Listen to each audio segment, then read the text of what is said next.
For the record, you are guilty of killing many women and girls. Yes. Is that correct? Yes, that's true. Ted, how did it happen? Take me back. What are the antecedents of the behavior that we've seen? So much grief, so much sorrow, so much pain for so many people. Where did it start? How did this moment come about? I grew up in a wonderful home with two dedicated and loving parents, one of 5 brothers and sisters. But as a young boy, and I mean a boy of 12 or 13, certainly, that I encountered outside the home again, in the local grocery store, the local drugstore, the softcore pornography, what people call softcore.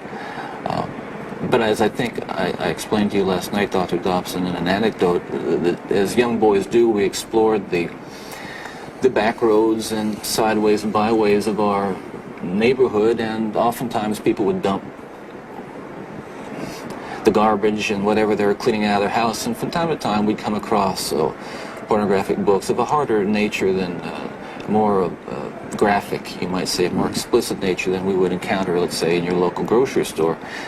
My experience with, I'd say, pornography generally, but with pornography that deals on a violent level with sexuality, is that once you become addicted to it, and I look at this as a kind of addiction, like other kinds of addiction, I would keep looking for more potent, more explicit, more graphic kinds of material.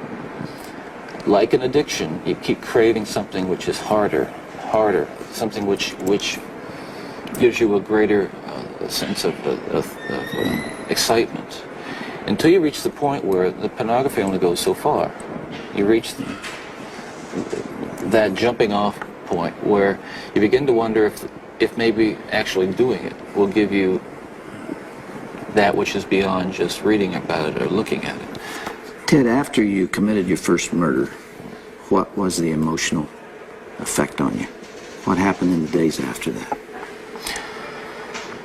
It was like coming out of some kind of horrible trance or dream.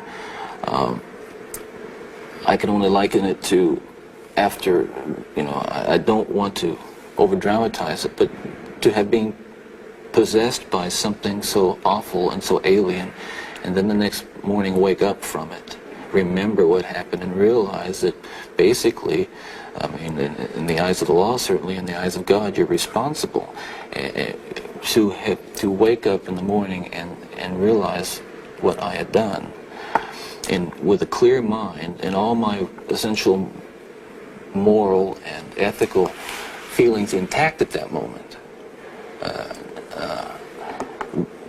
absolutely horrified that I was capable of doing something like that. You really hadn't known that before? Basically, I was a normal person.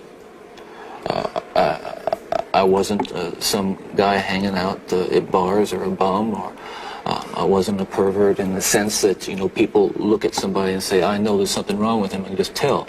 I was essentially a normal person. I had good friends. I led a normal life, except for this one small but very potent and very destructive segment of it that I kept very secret, very close to myself, and didn't let anybody know about it. And part of the shock and horror for my dear friends and family years ago when I was first arrested was that there was no clue. They looked at me and they looked at the all-American boy, and I wasn't perfect, but I want to be quite candid with you. I was okay. I was. The basic humanity and basic spirit that God gave me was intact, but unfortunately it became overwhelmed at times. And I think people need to recognize that it's not some kind of those of us who have been so much influenced by violence in the media, in particular pornographic violence, are not some kinds of inherent monsters. We are your sons and we are your husbands. And we grew up in regular families. And pornography can reach out and snatch a kid out of any house today. He snatched me out of my home. It snatched me out of my home 20, 30 years ago. And as diligent as my parents were, and they were diligent in protecting their children, and as good a Christian home as we had, and we had a wonderful Christian home, there is no protection against the kind there is no protection against the kinds of influences that are loose in a society that tolerates. You feel this really deeply, don't you? Ted, outside these walls right now, there are several hundred reporters that wanted to talk to you. Yeah. And you asked me to come here from California because you had something you wanted to say. This hour that we have together is not just an interview with a man who's scheduled to die tomorrow morning.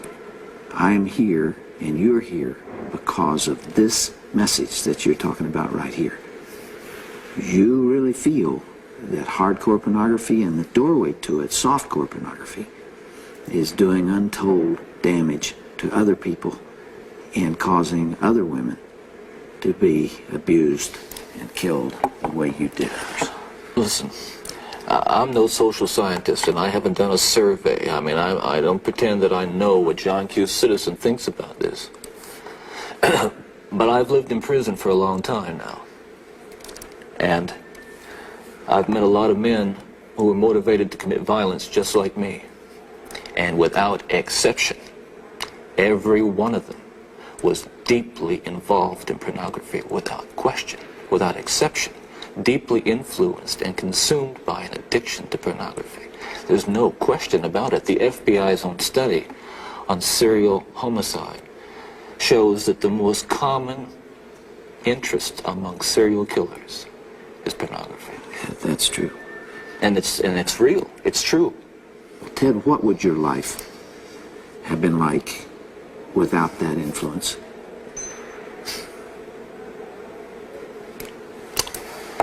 You can only speculate. Yeah.